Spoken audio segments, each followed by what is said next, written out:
Hey guys, tonight we're stepping into a world of frozen stone, suffocating smoke, and a heating system that's basically just light something on fire and pray. Welcome to the medieval castle, where the walls trap cold like a tomb. Every breath comes with a side of carbon monoxide, and your bedroom is literally colder than the outdoors. So before you get too comfortable, take a second to like the video and subscribe, but only if you actually enjoy drifting off to tales of architectural misery and creative ways to not freeze to death. Drop a comment telling me where you're listening from and what time it is for you. Now dim those lights and burrow into your blankets. Have you ever wondered how anyone survived winter in a castle without a fireplace? Was it all cozy tapestries and roaring fires, or more like choosing between suffocation and hypothermia every single night? How did people sleep, work, and function when their fortress was basically a stone refrigerator with murder holes for extra ventilation? Let's find out. Congratulations, you've just woken up in November of 1090 somewhere in northern England. You're in a castle bedchamber, and your first conscious thought is that you can see your breath inside. Your second thought is that your blankets weigh 40 pounds and you're still cold. Your third thought is wondering why there's a goat standing on your chamber pot. His name is Sir Godfrey and he's an asshole. You sit up, slowly because the blankets are a woolly prison, and take in your surroundings. Stone walls, stone floor, stone ceiling, stone everything. The castle is built from stone because wood burns, which is great for defense and catastrophic for comfort. Stone doesn't insulate. It absorbs cold and radiates it back at you like a grudge. During the day, these walls drink in winter chill. At night, they exhale it for hours. Your bedroom isn't just cold. It's architecturally committed to being cold. The window across from you is technically a window, meaning it's a hole in the wall with a wooden shutter that doesn't quite close. There's no glass. Glass exists, but it's so expensive that only cathedrals and the absurdly wealthy have it. You're wealthy enough to own a castle that's trying to kill you with hypothermia, but not wealthy enough for glass. Heat rises, which is a problem when your ceiling is vaulted stone 15 feet above your head.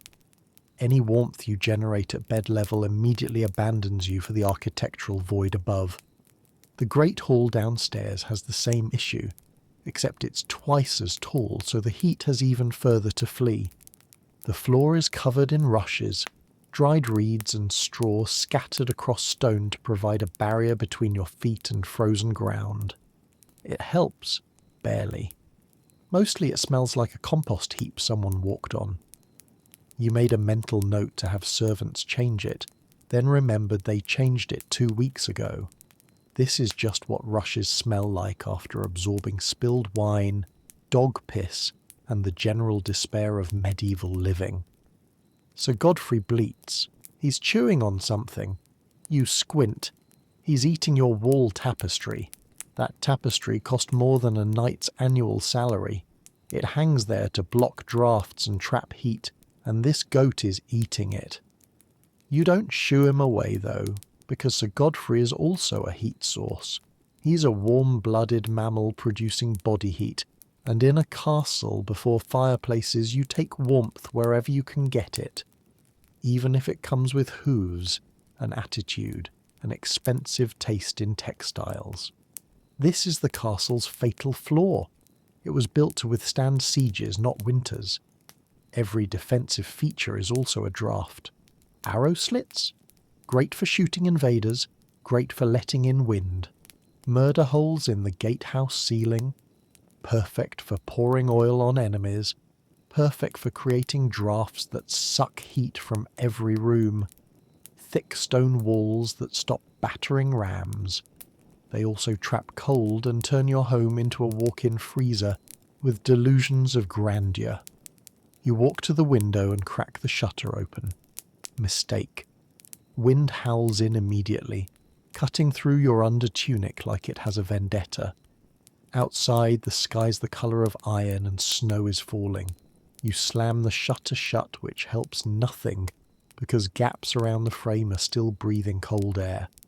Sir Godfrey has moved on from the tapestry to your brazier, a metal bowl in the corner that should be full of burning charcoal, but is just cold ash. You couldn't afford to keep it lit overnight. Charcoal is expensive. Warmth is rationed. Welcome to castle life. You built a fortress to keep enemies out. You also locked yourself in with cold, smoke, and a goat who thinks your belongings are food.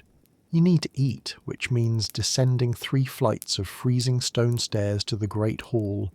Each step down is colder than the last because heat rises, and you're walking directly away from where warmth theoretically exists. By the time you reach the ground floor, you've added 2 more layers of clothing, and Sir Godfrey has decided to follow you, because goats are social creatures who enjoy watching you suffer. The Great Hall is the heart of the castle, which is a generous way of saying it's a massive stone room with a fire pit in the middle, and delusions of comfort. The fire pit, also called a hearth, though that's being kind, sits directly in the centre of the floor. It's an open flame surrounded by stones, no enclosure, no chimney, just fire and hope. Above the fire is a hole in the roof called a louver. The theory is simple. Smoke rises. Smoke goes through hole. Everyone breathes clean air and stays warm.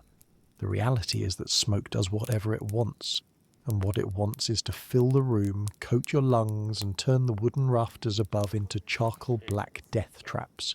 You approach the fire.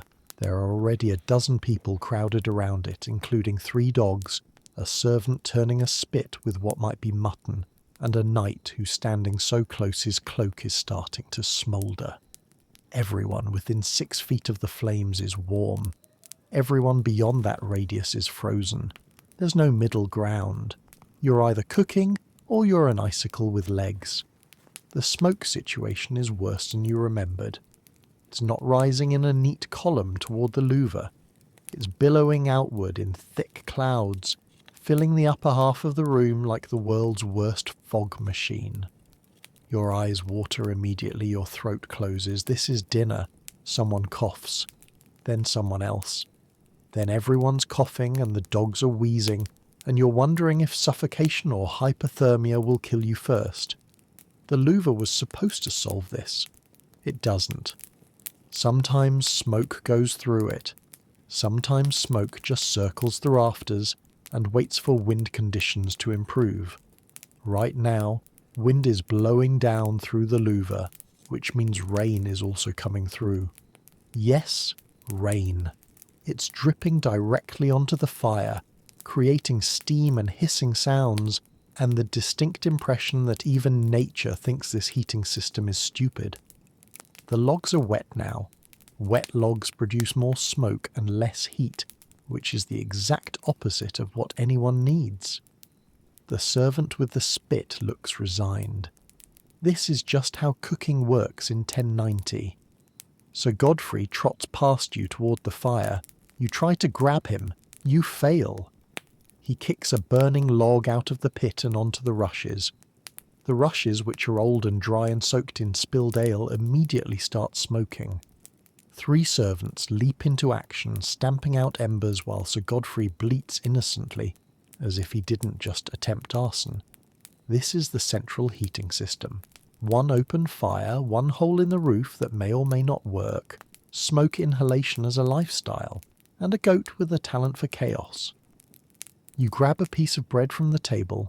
It's stale and tastes like smoke because everything tastes like smoke, and retreat to the edge of the hall where it's colder but breathable. This is the compromise. Warmth or oxygen. Never both. The knight with the smouldering cloak hasn't moved. He's committed to warmth even if it means lighting himself on fire. You respect the dedication but question the survival instincts. Above you the rafters are black with decades of accumulated soot. They're also a fire hazard, but you can't think about that right now because your fingers are going numb again and you need to move closer to the flames. This is castle life. Every meal is a choice between suffocation and frostbite. Night falls, which means returning to your bedchamber and confronting the reality that sleeping alone in a medieval castle is basically volunteering for hypothermia. You need warmth. The castle has no central heating. Your brazier is empty because charcoal costs money, and your fireplace doesn't exist yet because fireplaces won't be invented for another few decades. Your options are limited. Your dignity is negotiable. So Godfrey is already in your bed. He's curled up in the exact centre of the mattress, occupying the warmest spot with the confidence of someone who pays rent. You consider evicting him. Then you remember that he's a living furnace producing body heat, and you're a freezing human who needs to survive until morning. So Godfrey stays. This isn't poverty, this is strategy. Livestock in the bedroom is standard practice for anyone who enjoys not dying. Dogs are the most common. They're warm, they're loyal, and they don't eat your tapestries as aggressively as goats. The wealthy sleep with hunting dogs. The moderately wealthy sleep with regular dogs. The poor sleep with each other and whatever animals they can convince to stay still. You climb into bed fully clothed. Undressing in winter is for people with death wishes, and Sir Godfrey shifts slightly to make room. Not much room. Just enough to remind you that this is a privilege, not a right. He smells like wet fur, hay, and poor decisions. You smell like smoke and desperation. Together you create a microclimate of tolerable misery. The bed curtains are drawn shut on all sides, turning your four-poster bed into a fabric tomb. This is intentional. The curtains trap body heat. Yours, Sir Godfrey's, and the two dogs that just jumped up uninvited. It's suffocating. It's claustrophobic. It's also the only way you'll make it through the night without frost forming on your blanket. Some nobles sleep with even more animals. Pigs, occasionally, because pigs are warm and don't kick as much as goats. Cats, if you can keep them in one place. There's a rumour that the Earl of Somewhere Cold sleeps with a cow in the adjoining chamber, though that seems excessive even by medieval standards. Then again, you're currently sharing a bed with a goat named Sir Godfrey, so who are you to judge? The class hierarchy of bed sharing is real. Lords get dogs, well-trained, well-fed hunting hounds that know their place. Knights get whatever dogs they can afford, plus maybe a goat if winter is particularly brutal. Servants get each other, piled together in the great hall or kitchen for shared warmth, which sounds romantic until you remember it's 10 people in a room meant for 4, and someone always has a cold. So Godfrey shifts again, pressing his warm back against your ribs. You hate him. You also need him. This is the fundamental transaction of castle winter survival. Dignity in exchange for body heat. Outside, wind howls through the arrow slits. Inside, you're sealed in a curtained bed with 40 pounds of wool blankets, 3 animals, and the knowledge that this is still better than freezing alone. You close your eyes. So Godfrey bleats softly, already asleep. You're grateful for him, which is something you never thought you'd feel about a goat who destroyed your chamber pot this morning. This is survival. This is warmth. This is why your bedroom has livestock. Morning arrives, which means it's time to light the brazier. Not because you want to, you'd love to avoid the entire process, but because your bedchamber is so cold that your water basin has a thin layer of ice on top and you can't feel your toes. The brazier is a metal bowl on a stand, designed to hold burning charcoal and provide portable warmth. It's also designed, apparently, to murder you in at least 3 distinct ways. Death option 1. Carbon monoxide poisoning. Charcoal burns clean, which is why it's preferred over wood in enclosed spaces. Clean is relative. It still produces carbon monoxide, an invisible, odourless gas that quietly suffocates you while you think you're just getting sleepy. In a sealed room, say a bedchamber with shuttered windows and drawn curtains, the brazier becomes a slow-acting assassin. You seal the room to keep warmth in. The brazier consumes oxygen and produces poison. You fall asleep and don't wake up. This happens. Not rarely. Enough that everyone knows someone who died in their sleep during winter, and everyone quietly understands it was the brazier. The solution is to crack a window, which defeats the entire purpose of the brazier because now you're letting in cold air to avoid dying from warm air. You're trading hypothermia for suffocation, and there's no winning. Death option 2. Tipping hazards. The brazier sits on a 3-legged stand because 4 legs are for furniture that doesn't need to be portable. 3 legs make it easy to move. 3 legs also make it easy to knock over, especially when you have a goat. So Godfrey has already attempted this twice this morning, once while you were lighting it, once while you were putting on your boots. A tipped brazier means burning charcoal on your floor, which is covered in rushes, which are essentially medieval kindling. Castle fires are common. Castle fires caused by braziers are extremely common. You're one drunk servant, one kicked stand, or one curious goat away from turning your bedchamber into an inferno. The only fire suppression system you have is panic and maybe a bucket if someone remembers where they left it. Death option 3. Charcoal rationing. Charcoal is expensive. Charcoal is made by burning wood in a low oxygen environment, which takes time, effort and wood that could be used for other things. You can't just load up the brazier and burn it all day. You ration. You measure.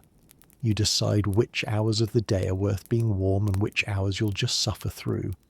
This is how you freeze to death slowly, not from one cold night, but from weeks of rationed warmth that never quite keeps you alive. Your body temperature drops gradually. You stop noticing. One morning, you just don't wake up. And everyone says it was the cold, and they're right. But it was also the economics of charcoal. You light the brazier anyway because the alternative is unthinkable. The charcoal glows red, producing a small sphere of warmth that extends maybe 3 feet. You sit as close as you dare, which is closer than you should. Your cloak is smouldering slightly. You don't care. This is the only warmth you'll get until you descend to the Great Hall for the smoke pit experience. So Godfrey watches from the bed, unimpressed. He doesn't need a brazier. He has body heat and fur. You have a metal bowl of dying embers and the constant awareness that it might kill you before the cold does. You crack the window, just slightly, just enough to let in air without letting in too much cold. It's a calculation. Oxygen versus warmth. Survival versus comfort. You've made this calculation every winter morning for years, and it never gets easier. The brazier burns. You warm your hands. Sir Godfrey bleats, probably judging you. This is castle heating. This is how you stay alive. This is why winter is a war of attrition and you're losing.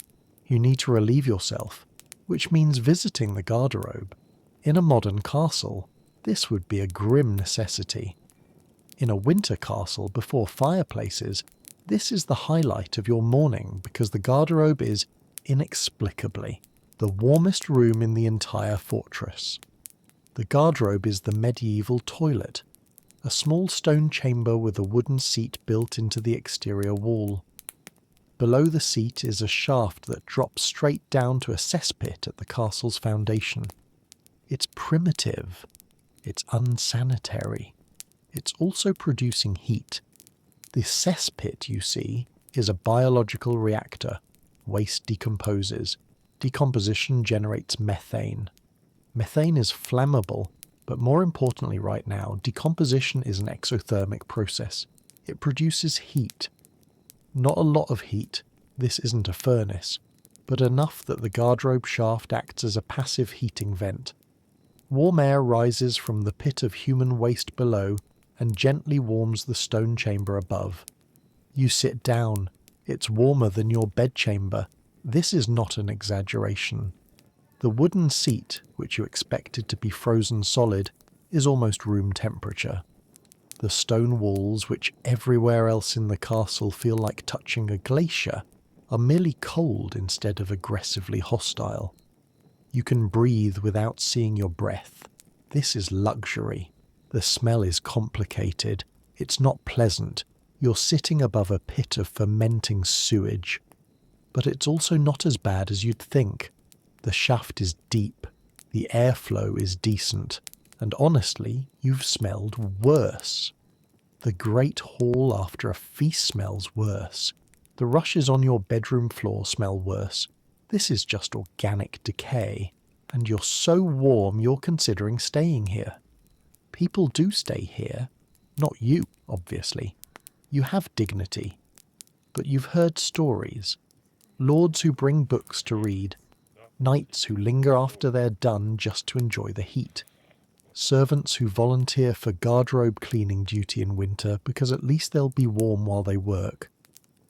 The garderobe has become an unofficial gathering space, which is bleak, but also completely understandable. The irony isn't lost on you. The architects built this castle with arrow slits for defence and thick walls for protection, and the warmest spot they created was an accidental byproduct of human waste management. Nobody planned this. Nature just decided that shit quite literally generates heat. Sir Godfrey appears in the doorway. You don't know how he got up here. The garderobe is accessed by a narrow spiral staircase. But he's here now, and he's eyeing the wooden seat like he's considering claiming it. You stare at him. He stares back. This is a standoff. He bleats. You don't move. Eventually he loses interest and wanders off, probably to destroy something expensive. You stay seated for another minute, not because you need to, but because you're warm and you're not ready to give that up. When you finally leave, the cold hits you immediately. The corridor outside the garderobe feels like stepping into a freezer. Your brief moment of comfort is over. You're back to the baseline state of castle existence, cold, smoke-damaged lungs, and the knowledge that the warmest room in your home is the toilet. This is castle life. This is why the garderobe is a luxury. This is why you just spent 10 minutes in a bathroom that smells like decomposing waste and felt grateful for it. Warmth is a commodity, and in a castle, the most reliable source of warmth is other humans. Body heat is free, renewable, and available in large quantities if you're willing to ignore concepts like personal space and dignity. For servants, body heat isn't just a resource. It's their primary survival mechanism, and occasionally their job description. You're a noble. You have servants. In winter, those servants become human radiators, and everyone involved understands this arrangement even if nobody says it out loud. The most literal version of this is the bed warmer. Before you climb into your frozen bed at night, a servant gets in first. Their job is to lie there, fully clothed, radiating body heat into the mattress and blankets until the bed reaches a temperature that won't kill you. Then they leave, and you get in. It's efficient. It's also deeply weird if you think about it too long, so nobody does. Some nobles take this further. There are stories, probably true, of lords who keep a servant in the bedchamber all night, not for anything inappropriate, just for the heat. The servant sleeps on the floor or in a corner, producing warmth that gradually fills the room. It's like having a human-sized brazier that doesn't produce carbon monoxide. The servant gets shelter and food. The lord gets to not freeze. Everyone pretends this is normal. The kitchen servants have it best, which is a sentence that sounds wrong until you remember that kitchens have fires that burn all day. Cooking fires, baking ovens, roasting spits, all producing constant heat. Kitchen servants are warm. They're also overworked, underpaid, and constantly at risk of burns, but they're warm. In winter, this makes them the envy of every other servant in the castle. Sleeping arrangements for servants are pure pragmatism. They don't get individual bedchambers. They get communal spaces, usually corners of the great hall, rooms above the kitchen, or alcoves near the stables. They sleep in piles, not metaphorically, literally in piles, pressed together for shared warmth like a litter of puppies. Privacy is a luxury reserved for people who can afford to freeze alone. You've walked past these sleeping piles before.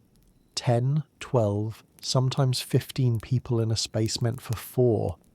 They're wrapped in shared blankets, layered like sedimentary rock, breathing each other's air and probably sharing every cold and flu that passes through the castle. It looks miserable. It's also the only way they survive winter. The class divide is stark. You sleep in a bed with curtains, blankets, and a goat. Your servants sleep on the floor with each other and hope. You ration charcoal for your brazier. They ration body heat, and pray someone doesn't die in the night because moving a corpse in winter is harder than you'd think.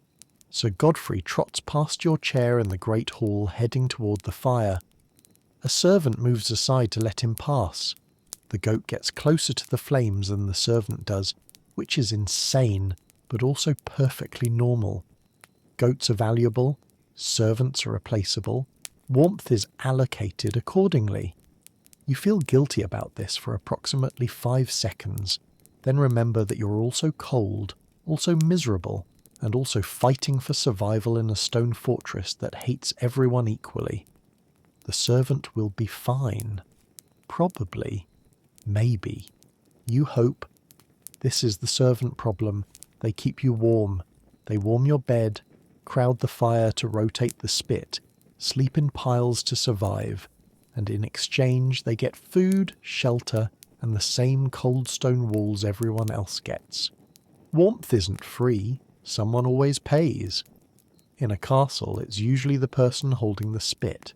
Your bedchamber walls are covered in tapestries, which sounds luxurious until you remember why they're there. They're not decoration. They're insulation. Expensive, ineffective, mold-riddled insulation that cost more than a farm and works about as well as hanging a blanket over a hole in a dam. The theory is sound. Stone walls radiate cold, so cover them with thick woven fabric to create an air gap and block drafts. The reality is that tapestries help barely, and in exchange you get a whole new category of problems that nobody warns you about until you've already spent a year's income on decorative textile misery. The tapestry behind your bed depicts a hunting scene, nobles on horses, dogs chasing a stag, trees in the background. It took a team of weavers 6 months to make. It cost enough money to buy 3 horses, feed a household for a year, or purchase a small piece of land. You paid for it anyway because the alternative was staring at frozen stone while slowly dying of cold. Does it work? Sort of. The air gap between the tapestry and the wall does trap some heat. The thick wool does block some drafts. You're maybe 5% warmer with it than without it, which sounds pathetic, but 5% is the difference between sleeping and shivering all night. You'll take it.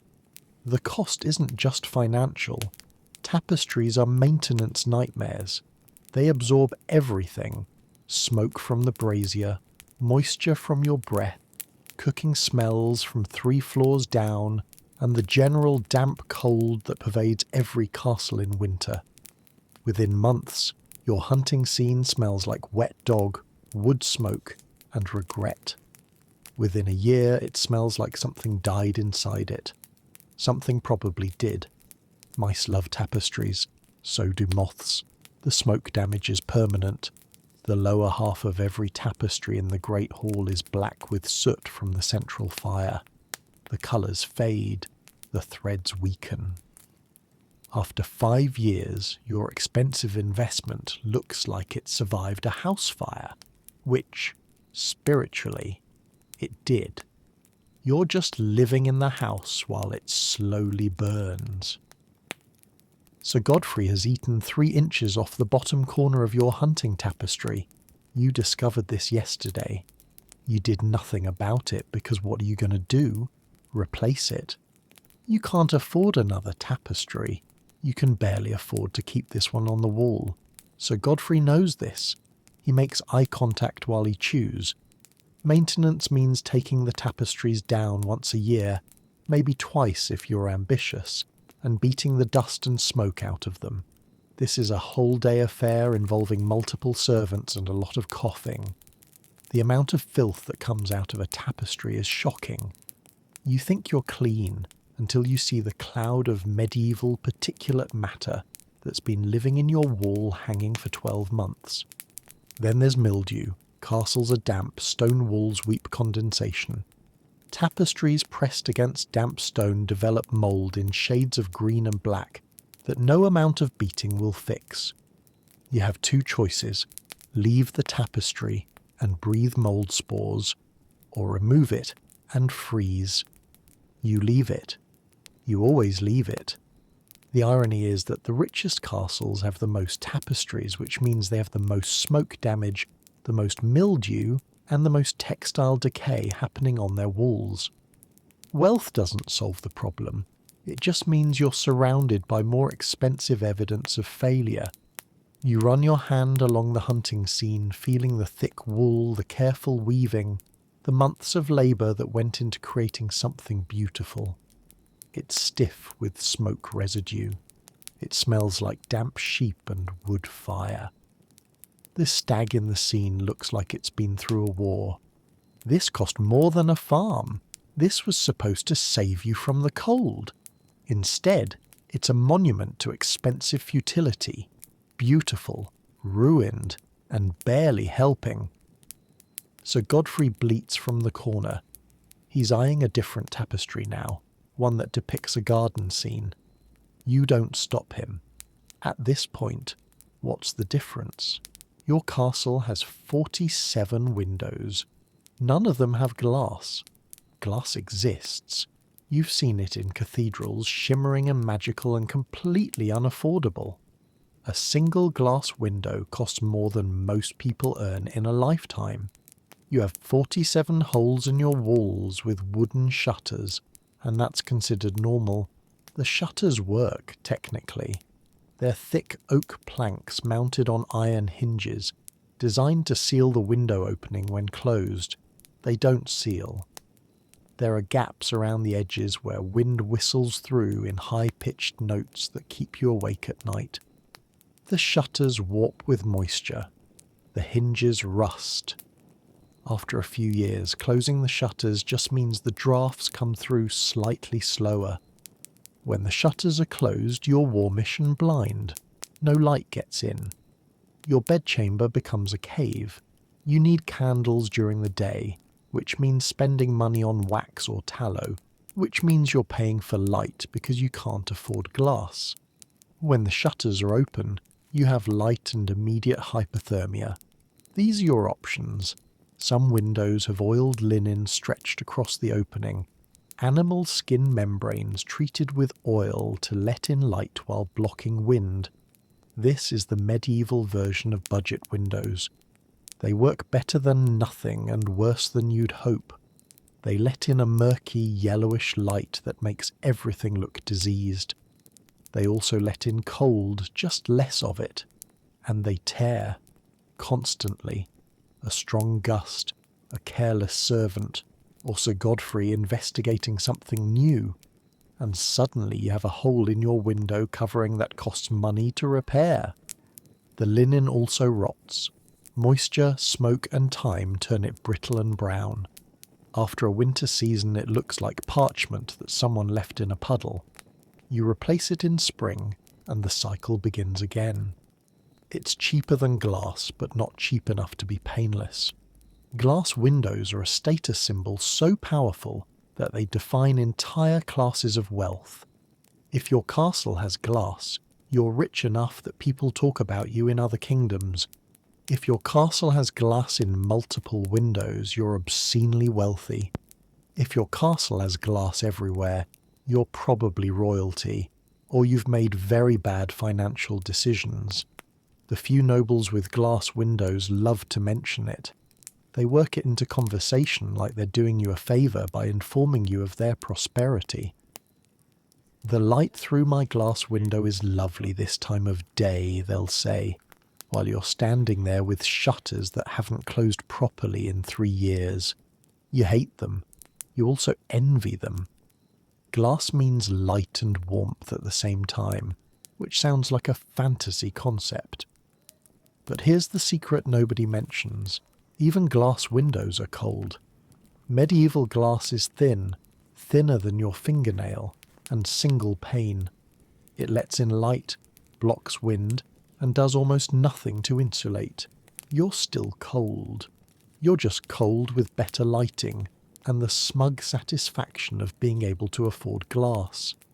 Your windows have shutters and some have oiled linen, and none of it works as well as you need it to. Every window is a calculation. Light or warmth, never both, always insufficient. You close the shutters at night and open them during the day if it's not too windy. You live in a fortress with 47 regulated drafts. Sir Godfrey headbutts a shutter. It swings open. Cold air rushes in.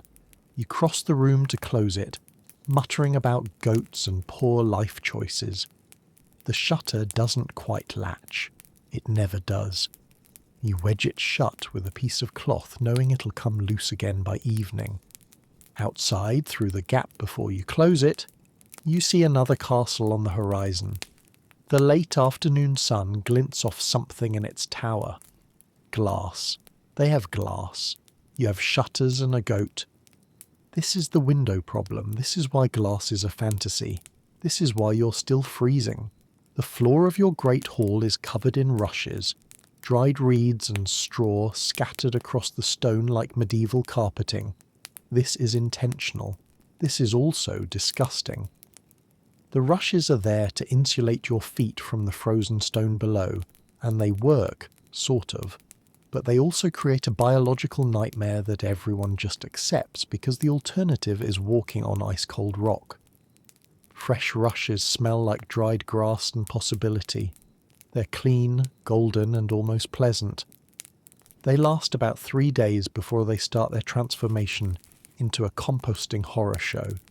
Spilled wine soaks in. Food scraps get trampled into the weave. Dogs piss on them.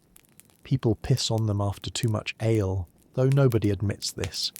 Vomit happens. Grease from cooking splatters. The rushes absorb everything like a sponge designed by someone who hates you. After a week, the smell starts. It's subtle at first. A faint sourness under the smoke and cooking odours. After 2 weeks, it's undeniable.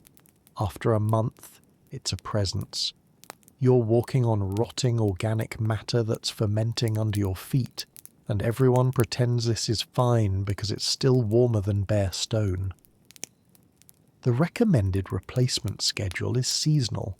New rushes every 3 months, more often in high traffic areas. The actual replacement schedule is whenever the smell becomes intolerable or someone important visits, and you need to pretend your castle isn't a health hazard. Most of the time, you're walking on rushes that have been there for 2, 3, maybe 6 months, aging like wine if wine were made of garbage. Underneath the top layer of visible rushes is an archaeological record of castle life. You don't see this until the servants strip the floor, which is a process so revolting that you've learned to be elsewhere when it happens. The bottom layers are black, compressed, and sticky with decay. Food from months ago, bones from feasts, things you can't identify and don't want to. It's a compost heap with a walking path. The pest situation is exactly what you'd expect. Fleas thrive in rushes. So do lice. Rats build nests in the deeper layers, raising families in your floor while you sleep upstairs. Mice dart between your feet during dinner. You've made peace with this. Everyone has. The rushes are insulation, and insulation comes with roommates. So Godfrey is eating the rushes, not the old ones. He has standards, but the fresher stuff near the edges where servants recently added a new layer. You watch him chew thoughtfully, processing plant matter into future floor fertilizer, completing the circle of life in the most disgusting way possible. There's a theory that the rushes were sometimes mixed with herbs, lavender, mint, rosemary, to mask the smell. This is true for wealthy households and special occasions. For everyday life, you get straw and whatever was cheap at market. The great hall smells like a barn that someone tried to turn into a dining room and failed. You walk across the hall feeling the rushes compress under your feet, hearing the slight squish of decomposition. Your boots are soaked with something. You don't look. You never look. Looking makes it worse. You just keep walking, grateful that your feet aren't directly on frozen stone, accepting that the price of warmth is walking on garbage. The servants will change the rushes eventually, maybe next month, maybe next season. Until then, this is your floor. This is your insulation. This is why your castle smells like a compost heap that someone built a fortress around. So Godfrey bleats, mouth full of rushes, judging you for living like this. He's standing in the same decaying floor pile as you. He has no moral high ground. You tell him this.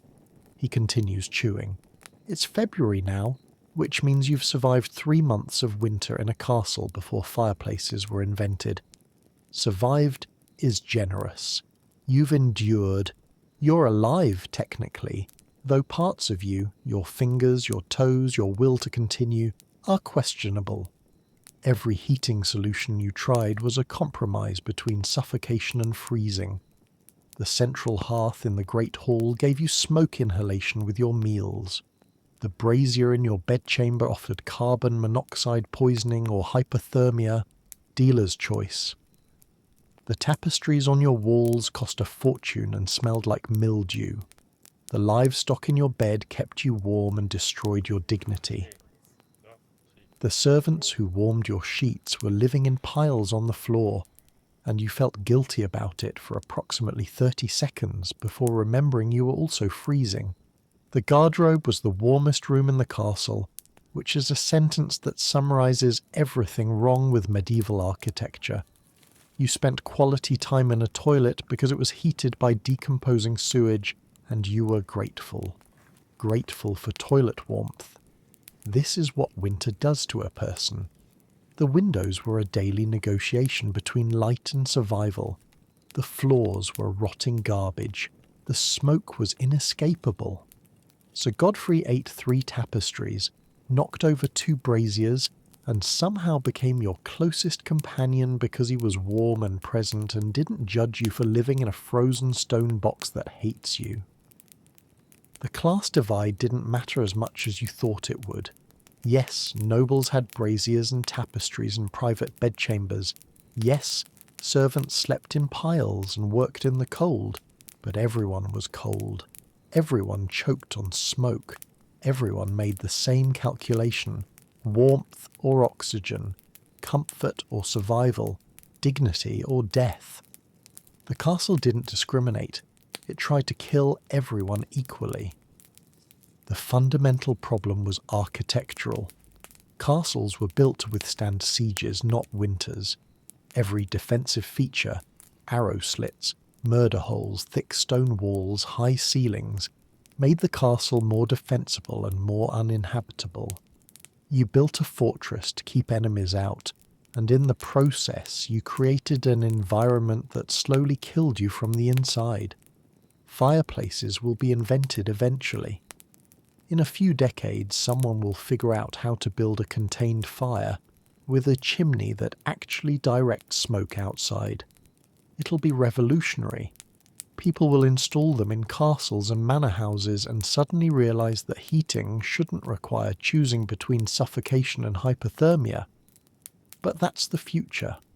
Right now it's 1090, and you're living in the before times, so Godfrey is curled up by the central hearth, as close to the flames as he can get without catching fire. The knight with the smouldering cloak from weeks ago is still there, or maybe it's a different knight with the same poor survival instincts.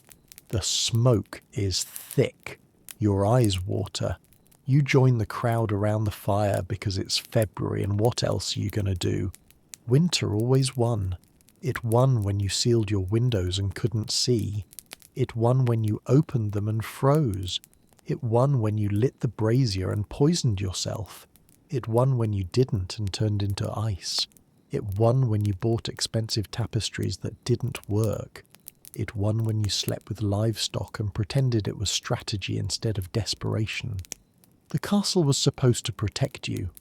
Instead, it trapped you in a stone refrigerator with inadequate heating and excellent fortifications against enemies who had the good sense not to attack in winter.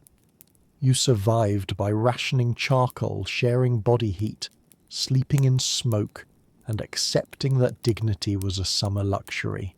So Godfrey bleats. You reach down and scratch behind his ears. He destroyed your chamber pot, ate your tapestries, knocked over your brazier, and judged you constantly. He's also warm and alive and here, which makes him the most successful creature in this entire castle.